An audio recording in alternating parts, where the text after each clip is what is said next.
বিমান নাকি মাথার উপর দিয়ে যায়, সেটা দেখতেই আজ চলে গিয়েছিলাম এয়ারপোর্টে, এবং সেখানে আমার সাথে কি ঘটলো সেই বিষয়টা আপনাদের মাঝে তুলে ধরবো। চলুন শুরু করা যাক। বিষয়টা হয়তো আকাশপথের, কিন্তু রাস্তার থেকেও কম কিসের। 4-5 মিনিট পর পর একটা করে উঠে একটা করে নামে, এবং সেগুলো দেখতে মানুষের উপচে পড়া ভিড়, যেন পা রাখার জায়গাই নেই। সাথে দাঁড়িয়ে আছে ফুচকা, ঝালমুড়ি, চটপটি আর নানান কিছু। বাচ্চাদের জন্য রয়েছে নানান রকমের মজার মজার জিনিস এবং খেলনা।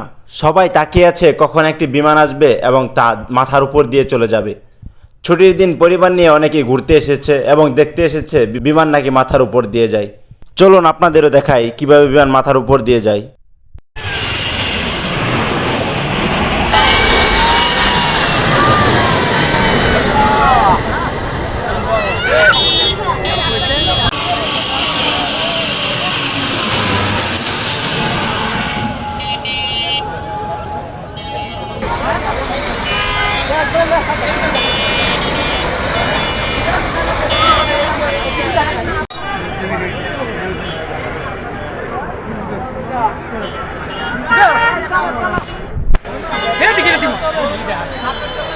গাছ